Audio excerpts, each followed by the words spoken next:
International Airport as Nairobi and Migori bore the brunt of yesterday's protest by Gen Z in Parliament. However, the list of cabinet secretaries to be vetted was tabled with shocking changes and an omission. This is a story on pages 4 to 6 and also 7, 8, 9. Basically, this is a story that has taken the whole, almost the whole of the Standard, but you can look at it 4 to 6, 7, 8, and also 9. And still on the top page, I see acid test for Raila in ODM over goodies. I see opposition leader is facing a serious rebellion both in his party and coalition since the president invited leaders for government talks.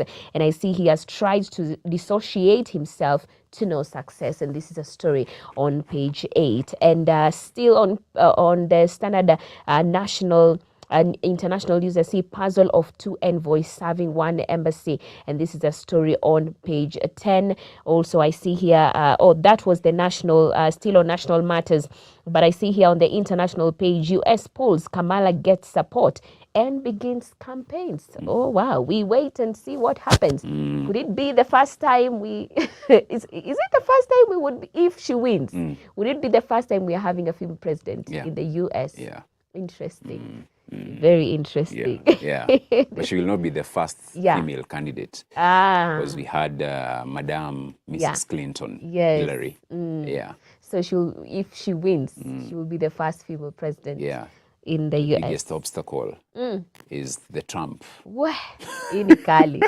This one is this one is big. Even us, we are very much involved because But anyway, looking at the sports page here, it's Shujaa face Argentina in crunch tie, and on the story that we have covered, that is reported on pages 4 to 6, 7, 8, 9. Allow me to just peep through as in what was happening. You know, we had a lot of memes going on about JKIA and all that. Niliona moja, this comedian Jugush alikuwa anaambia wale wa M-Pesa pochi pochi ni 07. Wengine akasema ati usivae mtumba, you can meet with the owner. And we get to the other side. But anyway, those tight security at JKIA as military were actually military. You know, this is not even the normal police. Military were actually called in. And I see here goons claiming to be pro-government clash with boda operators in city center. And I think you mentioned that. Page 6, I see 1 shot dead, scores injured as police break up demonstration. So 1 was actually shot dead. Police in several parts of the country engage protesters in running battles. Most businesses remain closed for the better part of the day. This is a page 6 on the same. And I see here page 4, surprises Duale moved and Miano name missing. So Ipan Tuya now nominated to defense docket while Duale replaces her at environment. Name of the nominee for the Attorney General missing on list presented to Parliament. So now there's a lot of back and forth going on right there. And I see here National Assembly Minority Whip Junet Mohammed also acknowledged the changes but warned over thorough vetting exercise. Page 5, parents say they were asked to pay 540,000 shillings extra for Finland studies. And this is a story on page 5. And quickly to the sports page, the back page here, Kenya Simbas lie in wait in hand for Rugby World Cup slots. Simba saw off Senegal 37-17 to book Algeria in Rugby Africa Cup semis. And that is a story on page 32. Page 31, crop from Pokot South to the Olympic Games arena. The 23-year-old athlete promises to represent the country well at the Paris Olympics. Just 2 days to go.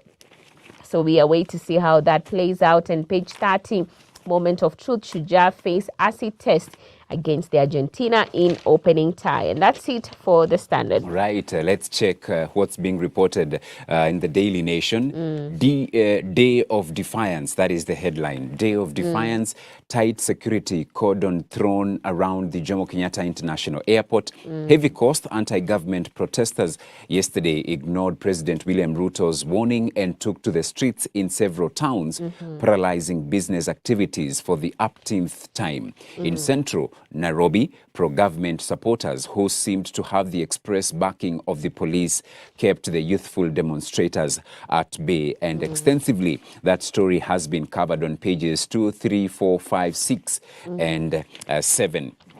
And there is also from the front page, questions as Duale Soipan swap places in new cabinet list. President William Ruto surprised the nation yesterday when he tapped Soipan Tuya for the defense docket, swapping her with Aden Duale, who moved to environment, climate change and forestry in the latest changes to the proposed cabinet list. He did this in a note to the National Assembly, seeking parliamentary approval for the first 11 nominees he named last week, while appointing his half of the cabinet secretaries last Friday. President Ruto had reinstated Duale and Tuya to their previous dockets. Attorney General nominee Rebecca Miano's name was also missing from the list sent to Parliament, and it's a story which is extensively covered on the back page. And they are saying that is the nation. They are saying sources have linked the changes to intrigues in the Ministry of Defense, where military generals are said to be uncomfortable with Duale's overbearing character and are said to prefer working with laid-back ministers. So asked if he was moved because of his strong personality, Duale curtly replied, that is not the reason. You can read that on the back page of the Daily Nation. And there is also a story that you have highlighted. Kamala Harris makes presidential campaign debut. The U.S. Vice President Harris has become the ruling party's presumed nominee after President Joe Biden withdrew from his re-election campaign on Sunday. You can read that as well. On page 11, intrigues behind cabinet talks and why Raila turned his back on Ruto. Ex-Premier met with President Ruto at least twice last week before leaving for Dubai. Odinga returns to a divided house in ODM as members clash on whether or not to accept job offers in government. And there was a statement yesterday by the ODM Secretary General Edwin Sifuna, who said some of our members have fallen for the lies and misinterpreted our stance as a license to canvass for jobs in the Ruto government. And then utensils, gardening tools in Kalonzo shopping list to State House. That is a story you can read on page 11 as well. Then as we peruse inside the DN2 motoring, buy your child a car seat now. For any person less than a meter tall, a standard seatbelt is not a safety device. Read that on page 2 inside the DN2 pull out as well. Then international news, Kamala has one foot in the door of Democratic Party nomination, and Ugandan security forces seize protesters in Kampala. There were also Gen Zs in Kampala were also demonstrating. So, and of course, Museveni had warned them not to even try, but they went ahead. Right? Sports pages, France president following youth-led protests in Kenya. French leader mingles with international media at state reception in Paris. President Macron on anti-Ruto demonstrations. I hope the unrest will end soon. Queens ready to launch 7th Circuit Challenge at Christie. Read that on the sports pages. And Equity shift focus to African League. Nairobi Bayside clinch 4th National League title. Coach Ben Oluoche's team dethroned champions KPA 3-2 in the series. That is the Daily Nation. And quickly, the Business Daily. Experts in Kenya wire out record 87 billion shillings. CBK data shows foreigners wired 7.2 billion shillings a month. March 2023 posted the biggest outflows at 8.3 billion shillings. I also see NCBA overtakes KCB Equity in high value accounts. And then KPC raises fuel transport and storage charges. The cost of transporting and storing fuel using Kenya Pipeline Company's infrastructure increased from this month in a move that will impact pump prices in the coming months. That is what's being reported in the Business Daily. All right, we've come to the end of our newspaper review. you, but people can tune in to Hope FM at the top of every hour. We have amazing news updates right here on Hope TV Kenya. We have Dira at 7 p.m. and Newswatch at 9 p.m. We'll be keeping you up to date with everything that is happening in our nation and beyond. So right about now, let us have a look at the VOD, Video of the Day.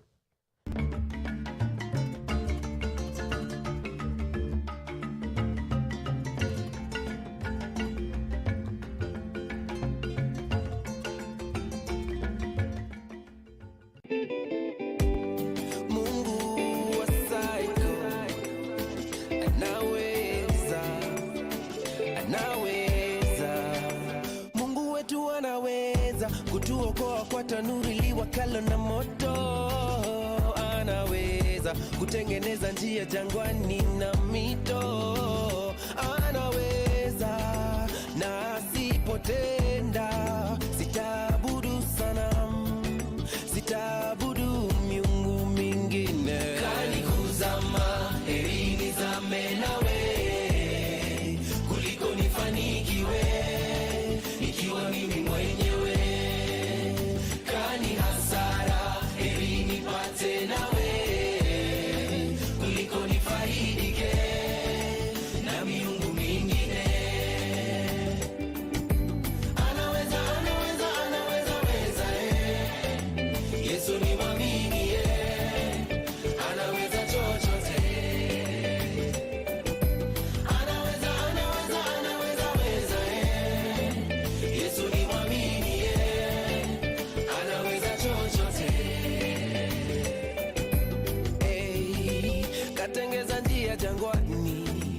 Katengeza njia mitoni, mbona nikushuku wewe?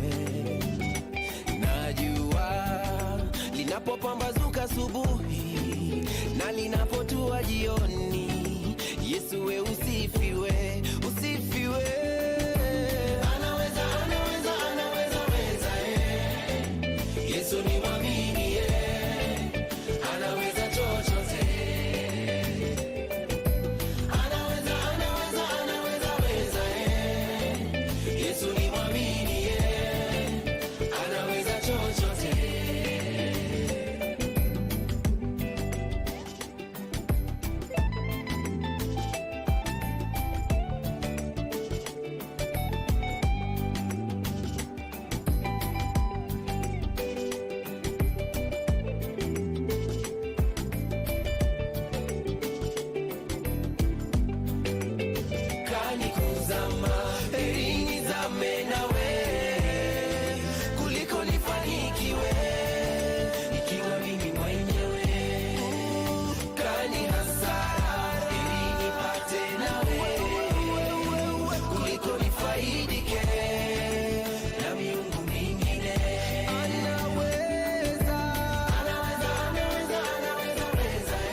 Ben Psycho with anaweza. I mean, I love that line when he says, afadhali nizame na wewe kuliko nifanikiwe nikiwa mimi mwenyewe. Hallelujah. Very powerful. That's just the posture of total surrender in saying, God, I want it your way. Yep.